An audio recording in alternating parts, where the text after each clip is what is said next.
시편 78편 1절에서 33절입니다. 우리 한 절씩 교독하겠습니다. 내 백성이여 내 율법을 들으며 내 입의 말에 귀를 기울일지어다. 내가 입을 열어 비유로 말하며 예로부터 감추어졌던 것을 드러내려 하니 이는 우리가 들어서 아는 바요 우리 조상들이 우리에게 전한 바라. 우리가 이를 그들의 자손에게 숨기지 아니하고 여호와의 영예와 그의 능력과 그가 행하신 기이한 사적을 후대에 전하리로다. 여호와께서 증거를 야곱에게 세우시며 법도를 이스라엘에게 정하시고 우리 조상들에게 명령하사 그들의 자손에게 알리라 하셨으니 이는 그들로 후대 곧 태어날 자손에게 이를 알게 하고 그들은 일어나 그들의 자손에게 일러서 그들로 그들의 소망을 하나님께 두며 하나님께서 행하신 것을 잊지 아니하고 오직 그의 계명을 지켜서 그들의 조상들 곧 완고하고 패역하여 그들의 마음이 정직하지 못하며 그 심령이 하나님께 충성하지 아니하는 세대와 같이 되지 아니하게 하려 하심이로다. 에브라임 자손은 무기를 갖추며 활을 가졌으나 전쟁의 날에 물러갔도다. 그들이 하나님의 언약을 지키지 아니하고 그 율법을 준행을 거절하며 여호와께서 행하신 것과 그들에게 보이신 그 기이한 일을 잊었도다.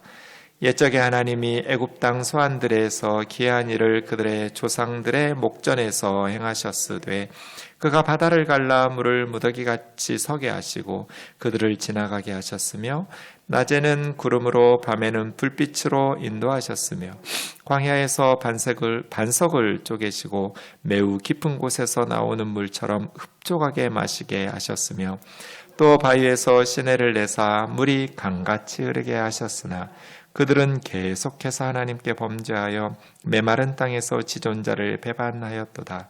그들이 그들의 탐욕대로 음식을 구하여 그들의 심중에 하나님을 시험하였으며 그뿐 아니라 하나님을 대적하여 말하기를 하나님이 광야에서 식탁을 베푸실 수 있으랴?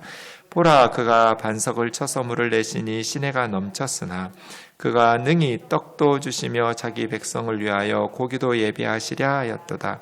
그러므로 여호와께서 듣고 노하셨으며 야곱에게 불같이 노하셨고 또한 이스라엘에게 진노가 불타올랐으니 이는 하나님을 믿지 아니하며 그의 구원을 의지하지 아니한 때문이로다. 그러나 그가 그의 궁창을 명령하시며 하늘 문을 여시고 그들에게 만나를 비같이 내려 먹이시며 하늘 양식을 그들에게 주셨나니 사람이 힘센 자의 떡을 먹었으며 그가 음식을 그들에게 충족히 주셨도다. 그가 동풍을 하늘에서 일게 하시며 그의 권능으로 남풍을 인도하시고 먼지처럼 많은 고기를 비같이 내리시고 나는 새를 바다 모래같이 내리셨도다. 그가 그것들을 그들의 진중에 떨어지게 하사 그들의 거처에 두르셨으므로 그들이 먹고 심히 배불렀나니 하나님이 그들의 원대로 그들에게 주셨도다. 그러나 그들이 그들의 욕심을 버리지 아니하여 그들의 먹을 것이 아직 그들의 입에 있을 때 하나님이 그들에게 노염을 나타내사 그들 중 강한 자를 죽이시며 이스라엘의 청년을 쳐 엎드려뜨리셨도다. 이러함에도 그들은 여전히 범죄하여 그의 기이한 일을 믿지 아니하였으므로 같이요 하나님이 그들의 날들을 헛되이 보내게 하시며 그들의 횟수를 두려움으로 보내게 하셨도다. 아멘. 오늘은 마스길이라는 말씀을 함께 나누겠습니다.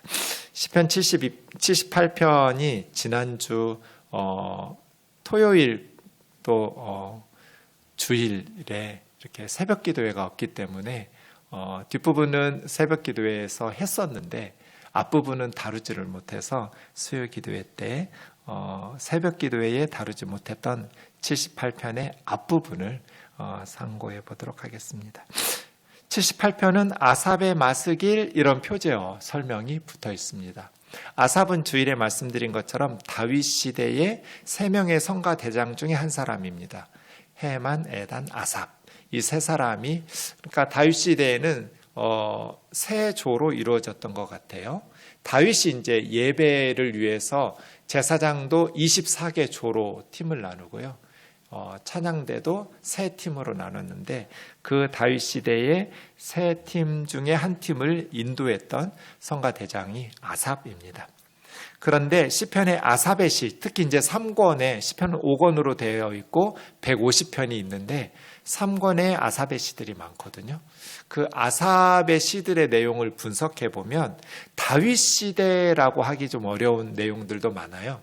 그래서 아삽의 시가 꼭 다윗 시대의 아삽이 지은 시라기보다는 아삽의 후손들도 아삽의 시로 이렇게 부르는 것 같다. 이게 이제 시편을 연구하는 성경학자들의 결론입니다. 그래서 아삽의 시는 아삽과 아삽의 후손들이 하나님을 찬양으로 섬기고 예배했던 그러한 레위인들이 불렀던, 아삽이 게르손의 아들인데요. 그 후손인데요. 어쨌든 레위의 아들들이 불렀던 그러한 시입니다. 마스길이라는 것은 시편 150편 중에 13개가 이렇게 마스길이라는 설명이 붙어 있는데 교훈시라는 겁니다. 그러니까 영적인 스승이 제자들과 영적인 그 자녀들에게 가르치는 교육적인 훈계의 목적을 가지고 있는 시가 마스길입니다. 그래서 13개의 시편이 마스길인데 이것들은 이제 자녀들에게도 우리가 이렇게 가르쳐야 될 굉장히 중요한 영적인 통찰력을 주는 시편들이 마스길입니다. 내용이 기니까 좀 살펴보겠습니다. 1절부터 내 백성이여 내 율법을 들으며 내 입의 말에 귀를 기울일지어다. 여기서 말하는 사람이 누굴까요? 내 백성이여 하고 하나님이신가? 한데 이제 계속해서 읽다 보면 하나님이 아니에요. 말하는 내 백성이여 하고 부른 사람은 이스라엘의 영적인 스승이에요. 그러니까 이스라엘의 지도자가 말하는 거예요. 내 백성이여 내 율법을 들으며 내 입의 말에 귀를 기울일지어다. 이렇게 시를 시작합니다. 내가 지금부터 입을 열어서 하나님의 말씀을 가르칠 때니까 너희의 귀를 기울여서 신중하게 들으라는 거죠. 모든 신앙생활은 여기서부터 시작되는 것 같아요. 흘려듣지 않고 하나님의 말씀을 귀 기울여 듣는 데서부터 바른 신앙생활이 시작되죠. 그렇죠? 그런데 대부분 그냥 한 귀로 들어와서 한 귀로 빠져나가 버려요. 말씀을 우리가 얼마나 많이 들어요. 근데 마음속에 남아서 삶의 변화로까지 이어지는가? 이거 참 어려운 것 같아요.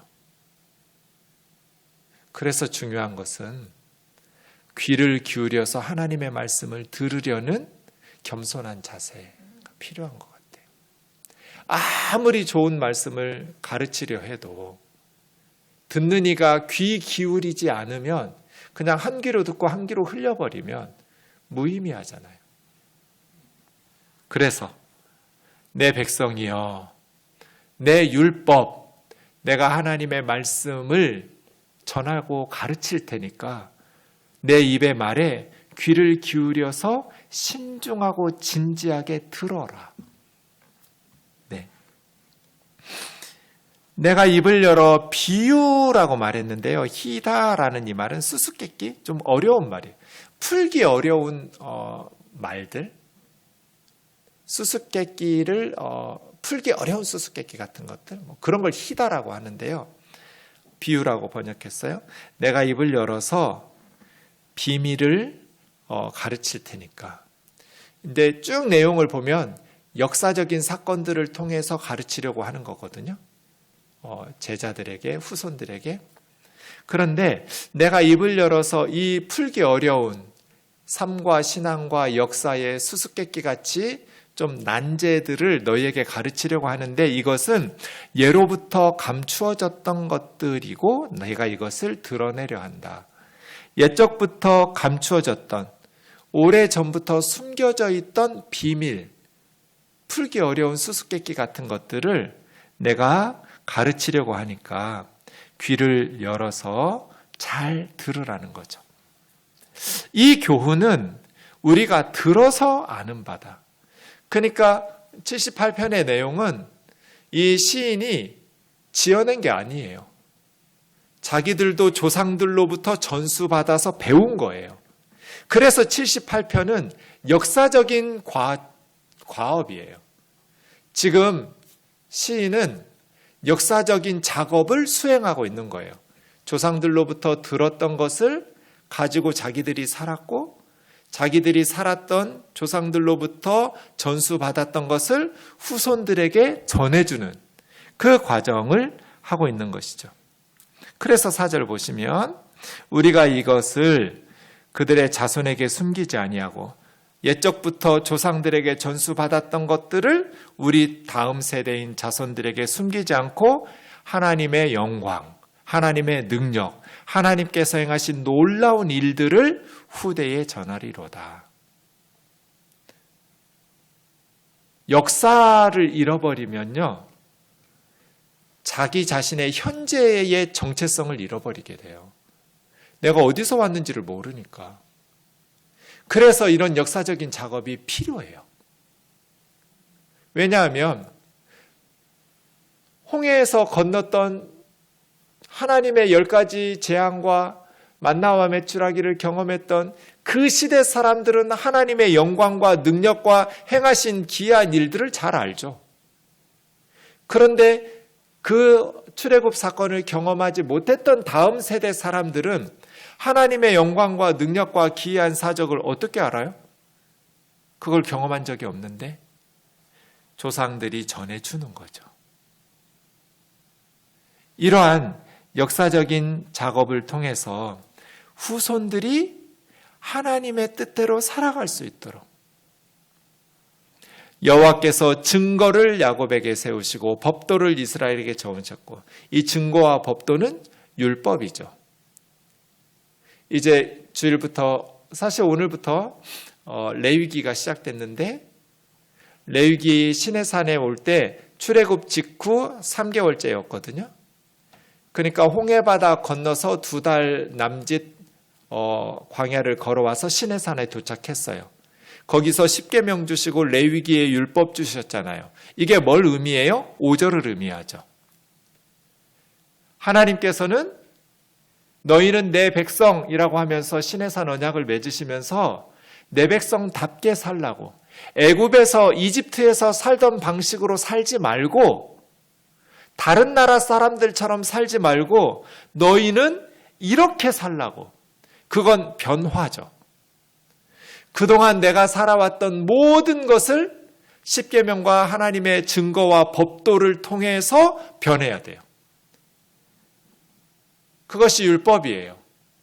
하나님께서 증거를, 야곱에게는 이 야곱이 아니에요. 이스라엘이에요. 법도를 이스라엘에게 했으니까요. 야곱과 이스라엘은 개인, 이삭의 아들, 사람 이름일 수도 있지만 이런 문맥에서는 나라 이름이에요. 하나님께서 출애굽한 이스라엘 백성들에게 모세를 통해서 십계명과 율법을 주심으로써 하나님의 백성들이 어떻게 살아가야 되는지를 가르쳐 주셨어요. 그게 증거와 법도예요. 그러니까 이제 나의 교훈은 내가 지어낸 것도 아니고 우리 조상들로부터 물려받은 것인데, 우리 조상들로부터 물려받은 것은 하나님께서 모세를 통해서 주신 율법, 그리고 율법의 세부 사항들, 레위기의 말씀들, 이러한 말씀들을 정하셨다라는 거예요. 네.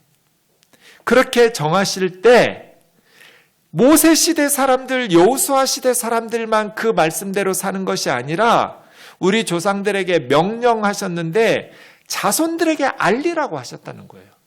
그러니까 하나님께서 주신 계명은, 증거와 법도는 조상들만이 아니고 하나님께서 모세를 통해서 주시면서부터 너희 자손들에게 알려라.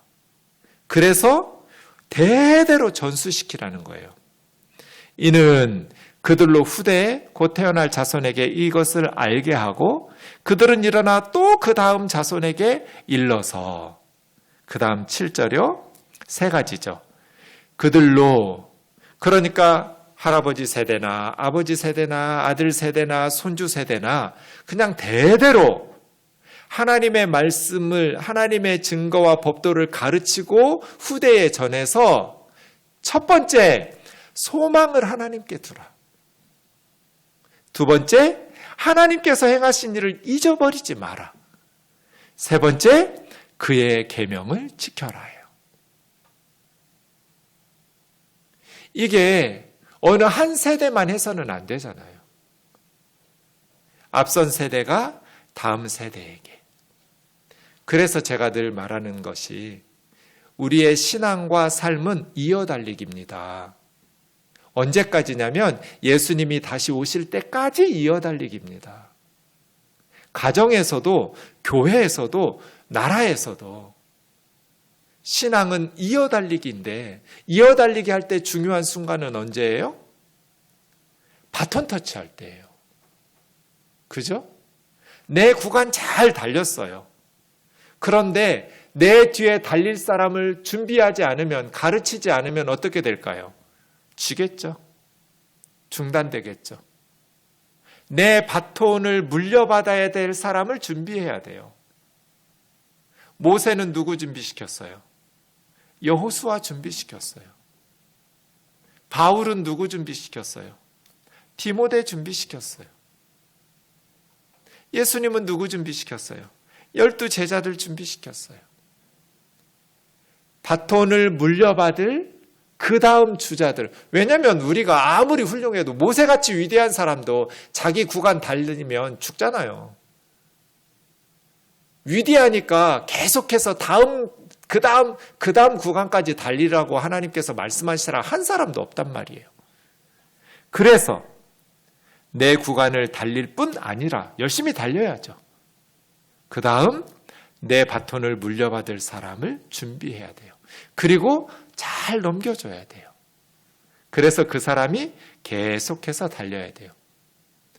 이런 역사적인 작업들을 해야 되는데, 그래서 제가 우면동교회에서 가장 중요한 사역은 주일학교라고 말하는 거예요. 우리 아이들을 신앙으로 잘 양육하는 것보다 더 중요한 사역이 뭐가 있어요? 선교 중요하죠. 구제 중요해요. 그런데 주일학교보다 더 중요하진 않아요.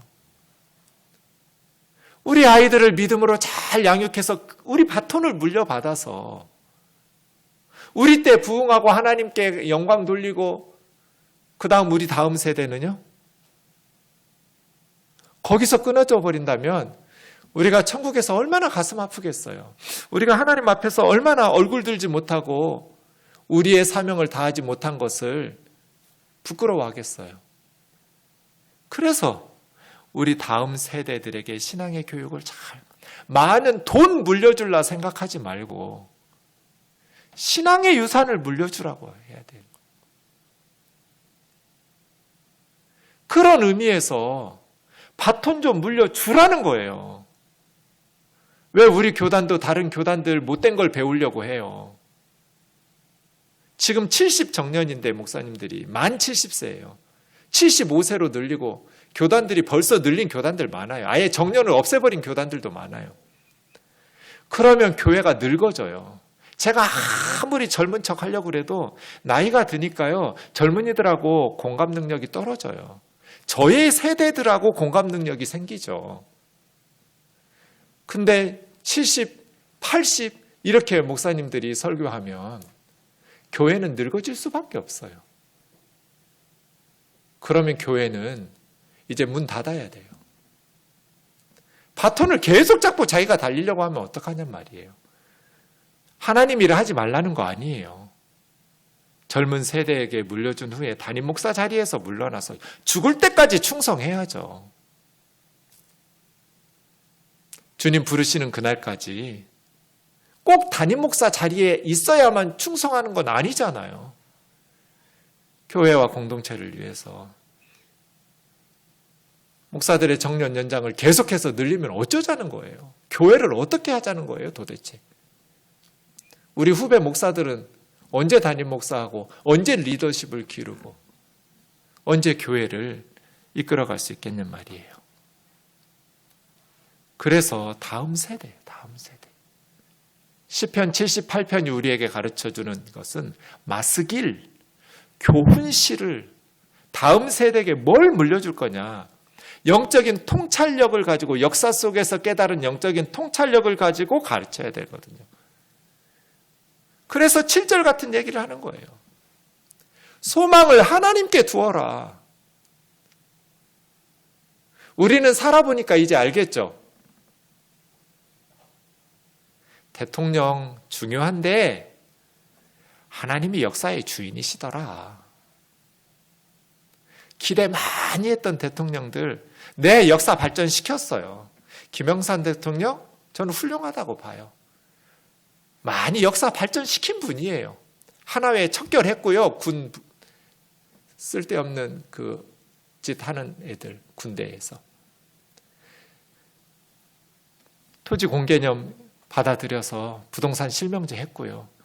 개혁이 미흡하긴 했지만 역사 발전시켰어요. 김대중 대통령 비판받을 것들도 많지만 굉장히 많이 우리 국격을 높였어요.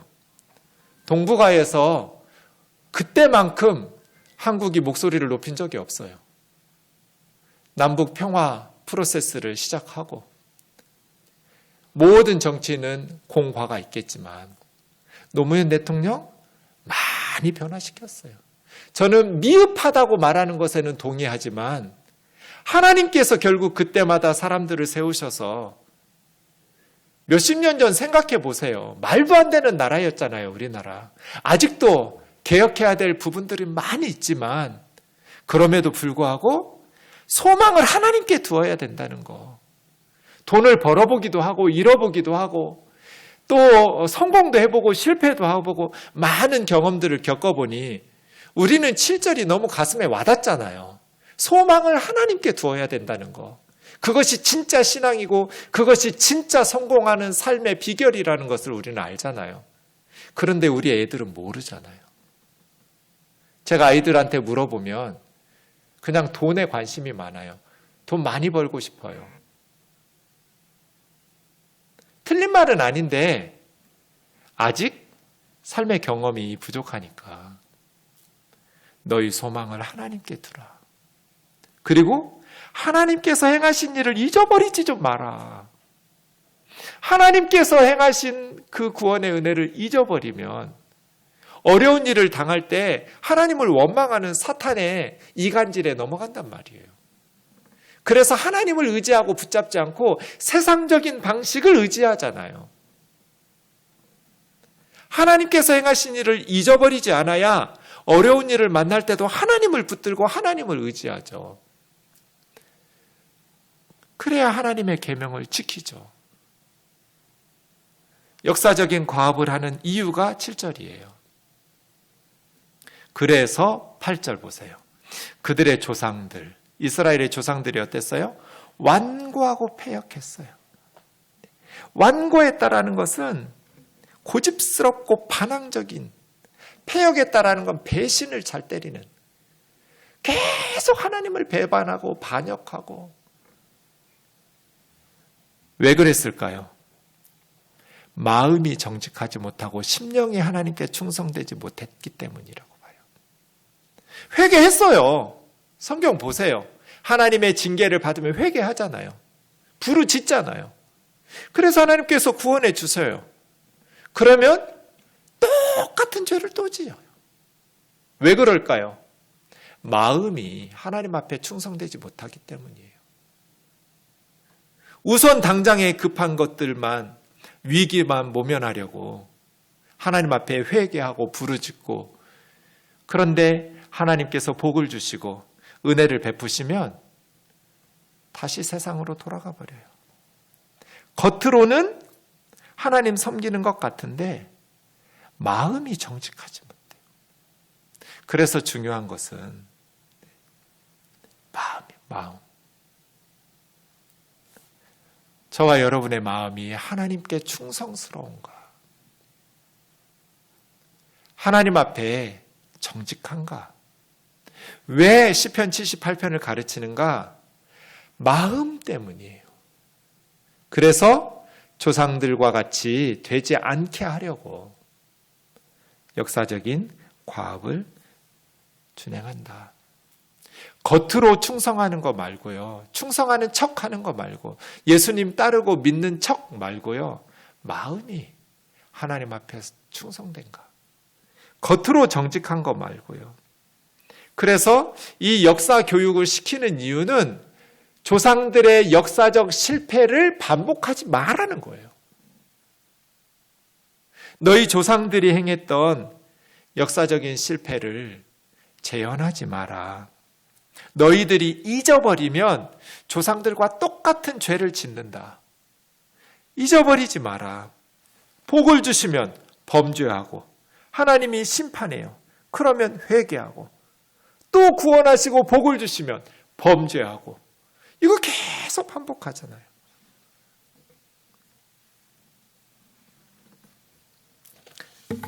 최근에 일어난 이야기를 하는 것 같아요. 9절에서 11절은.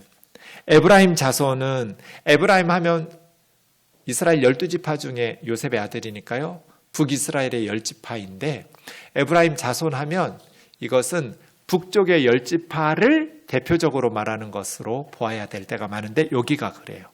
여기서는 단지 에브라임 지파 이야기만 하는 게 아니라 북 10지파를 다 얘기하는 거예요. 에브라임 자손은 무기를 갖추어 활을 가졌으나 전쟁의 날에 물러갔도다. 이게 무슨 말이겠어요? 북이스라엘이 최근에 멸망한 거예요. 북이스라엘이 전쟁에서 패배해서 망했다. 언제 망했어요? 아수르에게 주전 722년에 망했죠. 그러니까 아삽의 시, 아삽의 마스길이라고 말할 때 다윗 시대의 시만이 아니라 아삽의 후손들이 지은 시. 왜냐하면 에브라임 자손이 무기를 갖추며 활을 가졌으나 전쟁의 날에 물러갔도다. 이런 역사적인 사건들은 후대에 일어난 사건이니까요. 에브라임 자손은 최고의 궁수들이었어요. 이스라엘 12지파 중에서 싸움을 제일 잘하는 지파 에브라임 지파고요. 이 사람들은 강력한 무기를 갖추었을 뿐 아니라 최고의 활잡이들을 가지고 있는, 지금이야 뭐 총이나 대포로 미사일로 쏘겠지만 그때에는 활이 멀리, 그렇지 않으면 달라붙어서 싸우는데 활로 쏘아버리니까 에브라임 지파의 궁수들을 당해내지 못하는 거예요. 그런데 물러갔다라는 것, 도망갔다는 것, 패배해서 패잔병이 되어서 쫓겨났다는 거잖아요. 나라 망한 거예요. 북이스라엘 10지파가 왜 망했는가? 10절. 하나님의 언약을 지키지 않고 하나님의 율법 준행을 거절하며 여호와께서 행하신 것과 그들에게 보이신 기이한 일들을 잊어버렸기 때문에. 북 10지파가 왜 망했는가? 언약을 통해서 나는 너희의 하나님이 되고 너희는 내 백성이 된다 하면서 율법과 언약을 주신 거잖아요. 그런데 하나님의 언약, 그건 뭐예요? 자기들이 하나님의 백성인 줄을 몰라요. 그러니까 우상 숭배해요. 바알을 숭배하고 아세라를 숭배하고 이방 나라들의 온갖 음란한 신들을 숭배해요. 하나님의 신부가 신랑이신 하나님을 버리고 호세아 선지자의 아내 고멜처럼 바람 나가지고 우상 숭배하고 있는 거예요. 그러니 언약을 맺을 때 준행하기로 약속한 율법을 지키겠어요? 자기들이 하나님 백성이라고 생각도 안 하는데? 그럼 어떻게 되겠어요? 하나님께서 심판하시죠. 하나님이 행하신 것과 그들에게 보이신 기적들을 잊어버리지 않았다면 그렇게 살지 않았을 거예요. 하나님께서 그들에게 베푸셨던 역사적인 은혜와 구원의 사건들을 잊어버리지 아니하고 기억했더라면 그렇게 살지 않았을 거예요. 그런데 그들이 하나님을 잊어버렸어요. 그래서 12절, 이제 출애굽 이야기를 해주는 거예요. 옛적에 하나님이 애굽 땅 소환들에서 출애굽이 시작돼요. 10가지 재앙이 여기서부터 시작되니까요. 기이한 일을 조상들의 눈앞에서 행하셨으되 또 하나님께서 홍해 바다를 갈라서 물을 무더기같이 강둑으로 물로 그냥 무더기를 세우고 강둑을 삼고 그들을 지나가게 하시고 낮에는 구름으로 밤에는 불빛으로 인도하시고 광야의 반석을 쪼개시며 매우 깊은, 광야는 뜨겁잖아요. 그러니까 그냥 위에서 물이 나오면 그냥 더울 거잖아요. 뜨뜻미지근한. 그런데 매우 깊은 곳에서 나오는 물처럼, 이건 뭐예요? 시원한, 이런 걸 천연 안반수라고 그러죠. 지하수. 깊은, 그럼 얼마나 시원한 물이 지하수에서 솟구쳐 왔겠어요. 그러니까 광야 40년 동안 이스라엘 백성들이 따뜻하고 미지근하고 이런 물을 주시지 않았어요. 매우 깊은 곳에서 나오는 물처럼 시원한 물로 그냥 지하 심층 안반수를 뽑아가지고 흡족하게 마시게 하셨으며, 이런 나라가 어딨냔 말이에요. 바위에서 시내를 내서 물이 강같이 흐르게 하셨으나 그들은 계속해서 하나님께 범죄하며. 그러니까 시편 78편 저자는 광야 생활의 요약을 17절로 하는 거예요. 계속해서 하나님께 배반하고 메마른 땅 광야에서 지존자를 배반했다. 하나님이 계속 은혜를 베푸셨어요. 그리고 애굽에서 나오자마자 시내산에서 3개월 될 때 언약 맺어서 내가 너희 하나님, 너희는 내 백성 하자 해가지고 막 피 쏟고 난리 났어요. 소의 피를 뿌리고 제단에 쏟고, 어기는 사람은 생명 걸자, 피는 생명을 상징하니까요. 목숨 걸고 하나님의 백성이 되기로 언약을 맺었어요. 시내산 언약을. 그런데 광야에서부터 계속해서 하나님께 범죄하고 지극히 존귀하신 하나님을 배반하는 거예요. 그들의 탐욕대로 음식을 구하며. 네, 여기서 탐욕이라는 것은 원문에 보면 그들의 영혼대로, 입맛을 위해서요. 그러니까 굶어 죽게 생겼으니까 많은 양을 주세요가 아니라 미식가처럼 이게 탐욕대로예요. 심중에 하나님을 시험해요. 하나님을 대적하여 말하기를, 하나님이 광야에서 식탁을 베푸실 수 있을까? 아무리 하나님이시지만 무슨 수로 광야에서 우리에게 이 많은 사람들의 식탁을 베푸실 수 있을까? 보라, 그가 반석을 쳐서 물을 내시니 시내가 넘쳤지만, 반석은 쳐서 물을 내셔서 시냇물처럼 이렇게 많은 물은 주셨지만, 하나님이 능히 떡도 주시고 자기 백성을 위하여 고기도 예비하시랴?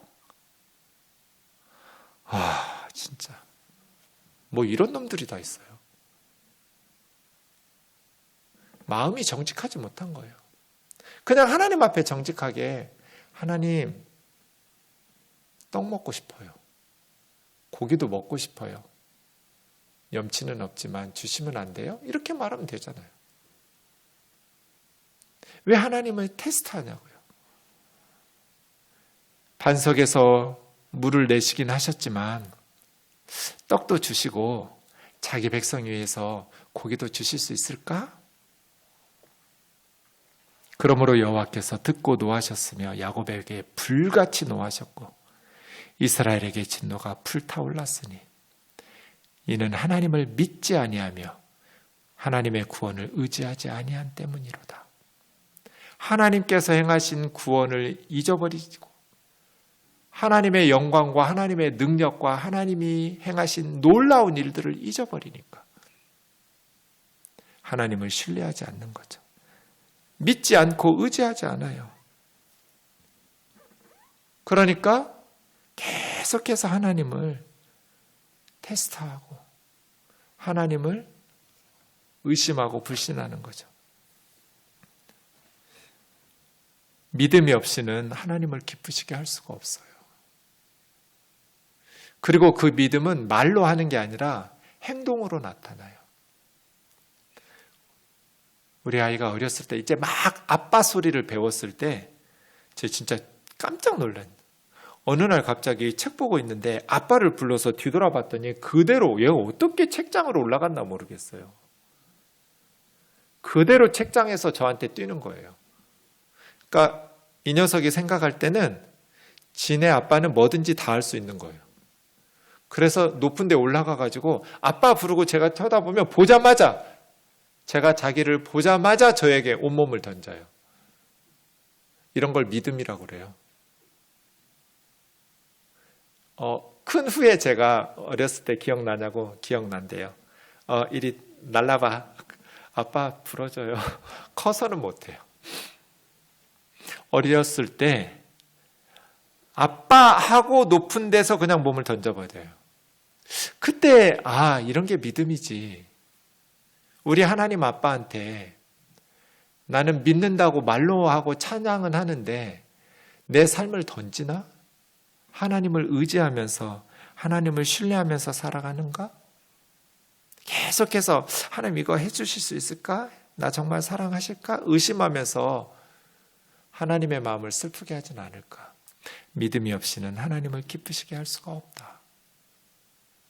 보라 그가 반석을 쳐서 물을 내시니 시내가 넘쳤으나 능히 떡도 주시며 자기 백성을 위하여 고기도 예비하시랴? 이게 뭐예요 이게? 23절입니다. 그러나 그가 위에 궁창에게 명령하셔서 하늘 문을 열어라. 그들에게 만나를 비같이 내려 먹이시며 하늘 양식으로 그들에게 주셨나니 사람이 힘센 자의 떡을 먹었으며 힘센 자는 하나님이나 천사나 그런 세상 사람들의 떡이 아니에요. 만나는 힘센 자의 떡 하나님의 떡을 먹었으며 그가 음식을 그들에게 충족히 주셨도다. 그러지 않았으면 40년 동안 어떻게 광야에서 살았겠어요. 그가 또 동풍을 하늘에서 일게 하셔서 권능으로 남풍을 남동풍이네요. 아카바만에서 불어왔겠죠. 먼지처럼 많은 고기를 비같이 내리시고 날아다니는 새를 바다에 모래같이 내리셔서 엄청나게 많은 양으로 그것들을 진중에 떨어지게 하사 그들의 거처에 두르셨으므로 그들이 먹고 심히 배불렀나니 하나님이 그들이 원하는 대로 고기를 주어 먹이셨어요. 그런데 문제는 30절. 그들이 그들의 욕심을 버리지 않아요. 그렇게 만나와 메추라기를 먹는데도 불구하고 그렇게 많이 먹는데도 탐욕이 끝이 없었어요. 우리는 하나님께서 주시고 주셔도 감사와 만족보다는 범사에 자족하라고 했더니 자족은 안 하고 탐욕이 끝이 없어요.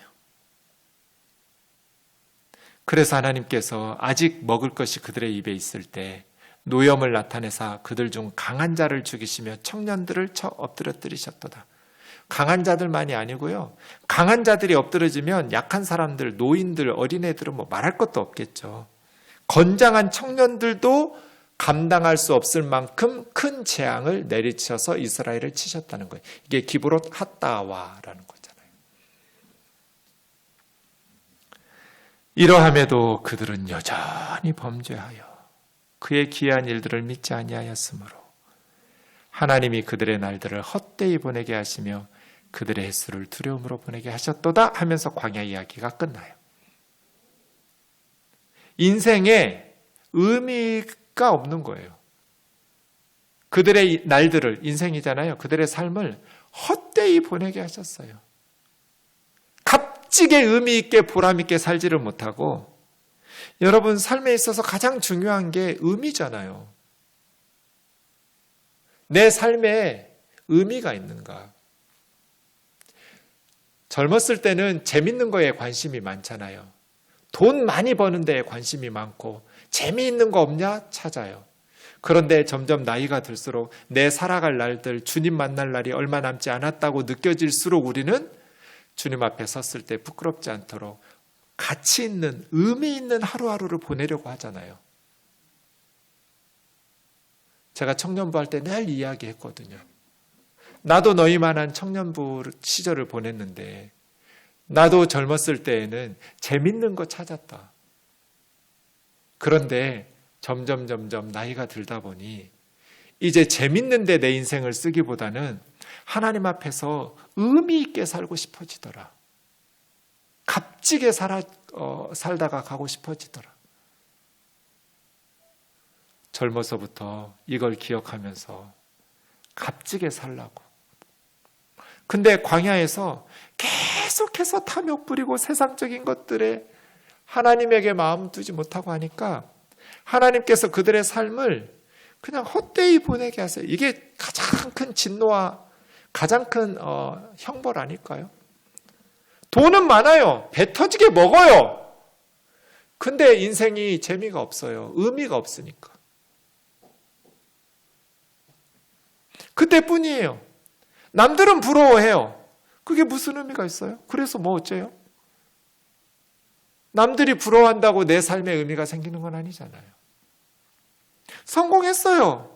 돈 벌었어요. 명문대 갔어요. 그래서 하나님께서 우리의 날들을 값지게 보내게 하시기를 원합니다. 그것이 축복이잖아요. 하나님께서 우리의 하루하루를 값지게 살도록 해주시는 인생 말이에요. 그들의 횟수를 두려움으로 늘 불안하니까. 돈에 목숨 거니까 불안하고 두렵죠. 하나님에게 소망을 두면 두려울 이유가 없잖아요. 하나님 신뢰하고 의지하는데 왜 두려워요? 세상이 뭐가 그렇게 두려워요?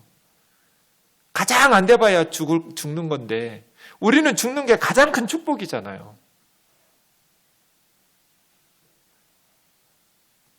오늘 또 한 집사님 전화하면서 암에 걸렸다고 기도해달라고.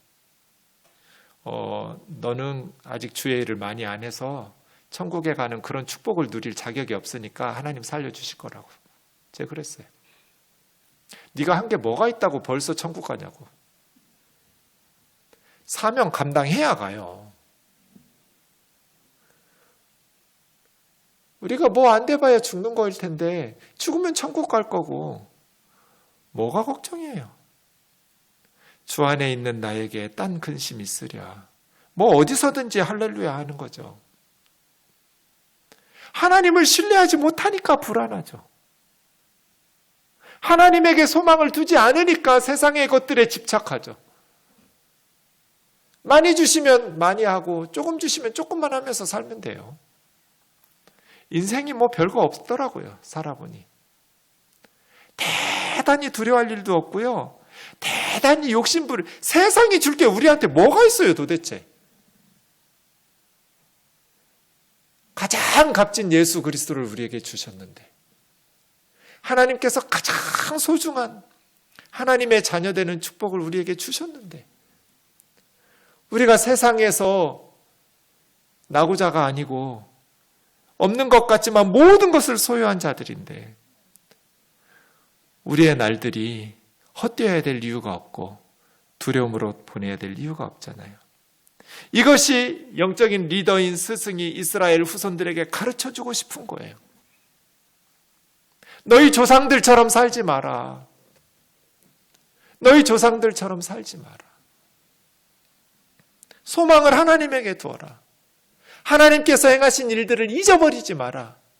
하나님의 율법과 계명을 지키면서 살아라. 이것이 이스라엘의 영적인 스승이 제자들에게 가르쳐주고 싶은 거예요. 제가 우즈베키스탄의 지하교회 목회자들을 놓고 성경을 가르쳤어요. 통역 러시아 말을 못하니까 저는 한국말로 하면 통역을 해서 원래는 오전 9시부터 오후 3시까지 가르치기로 약속하고 일주일 가서 성경을 가르쳤는데 맨날 밤 새벽 2시, 3시까지 가는 거예요. 제가 그때 이러다가 죽을 수도 있겠구나 싶었어요. 너무 피곤해가지고 하루 종일 성경 가르치는 거예요. 막 새벽까지. 근데 계속 질문을 하니까. 근데 날마다 울어요. 여러분 제 성경 공부 스타일 아시잖아요. 울 내용이 없어요. 그냥 성경 얘기만 해요. 제가 무슨 감동적인 얘기를 해요. 뭐 그런 게 없잖아요. 저는 그때도 성경만 얘기했어요. 길 위의 본문이라고 그래서 마가복음에 보면 예루살렘으로 여행 가는 그 부분에 제자도에 대한 부분이 많아요. 그 내용 한 구절 한 구절 읽어가면서 성경 풀어줬어요. 그랬더니 얘들이 계속 울어요. 근데 여러분 그거 되게 뻘쭘했어요. 나는 왜 우는지를 모르니까. 나는 이게 울 일이 아닌데 한 10명 모였는데 훌쩍거리고 계속 우니까. 근데 제가 대성통곡한 적 한 번 있어요.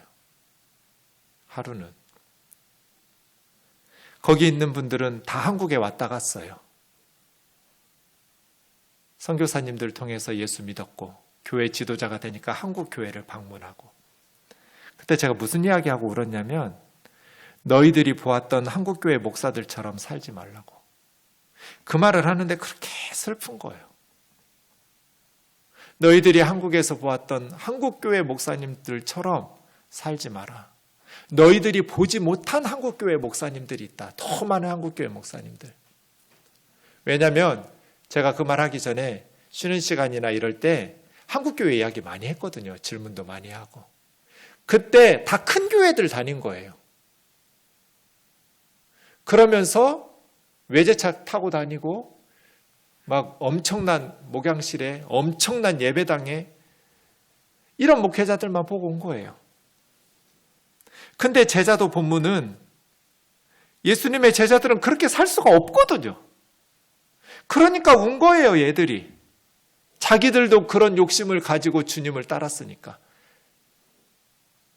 회개하면서 말씀을 들으면서 울기 시작하는데, 너희들이 한국에서 보았던 목사님들처럼 살지 마라. 그럼 우즈벡 교회는 망한다. 한국에는 정말 이름도 없이 빛도 없이 섬기는 목사님들이 많이 있다. 성도 몇 명 안 되지만 눈물로 사명 감당하겠다고 그 성도들 붙들고 기도하면서 몸부림치는 그런 목사님들을 본받아야 된다. 너희들이 보고 있는 한국의 선교사들 본받지 마라. 한국에서 많은 돈 받아가지고 선교지에서 잘 먹고 잘 사는 선교사들 너희들이 그런 거 부러워하고 그런 거 본받으면 우즈벡은 소망이 없다. 선교사들 중에 정말 너희를 사랑해서 너희를 위해서 생명을 바치고 너희를 위해서 가난에도 불구하고 선교지를 지키면서 눈물로 복음을 전하는 선교사들을 본받아라. 정신 똑바로 차리고.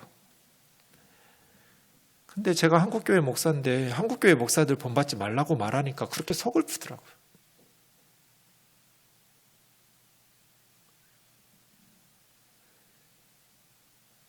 그럼 우리 누구를 본받아야 될까요? 시편 78편은 마지막 절이 다윗으로 끝나요. 70절에서 72절 보세요. 다윗을 택하시되 양의 우리에서, 양치기 목동에서 다윗을 이제 사람들을 목양하는 왕으로 택하시고 전양을 지키는 중에서 끌어내셔서 그 백성 야곱, 그 소유 이스라엘을 기르게 하셨더니 다윗이 두 가지가 있었어요. 제대로 된 하나님의 종들은 이 두 가지가 있어요. 첫 번째, 마음의 완전함. 아까 마음이 문제라고 그랬잖아요. 마음이 정직하지 못하고 마음이 심령이 하나님께 충성되지 못한 게 문제예요. 그런데 다윗은 마음이 완전했어요. 다윗도 죄 많이 지었어요. 실수도 많이 했어요. 그래서 하나님의 진노도 많이 받았어요. 그런데 다윗에게 우리가 발견하는 것은 다윗의 마음은 하나님 앞에 완전했어요. 두 번째, 손의 능숙함. 마음만 가지고 정치할 수는 없어요. 왕의 역할을 잘할 수는 없어요. 손의 능숙함. 우리가 주의 일을 할 때 마음의 완전함과 손의 능숙함으로 하나님의 일들을 감당하는, 이렇게 하고 얘기가 끝나요. 시편 78편이. 다윗 이야기하고 끝. 다윗처럼 하나님께 마음이 완전하고 자기에게 맡겨준 직임을 감당할 능력을 갖추는 손에 능숙함이 있는 지도자를 구하고, 또 우리가 그렇게 주신 사명을 감당할 수 있기를 주의 이름으로 축원합니다.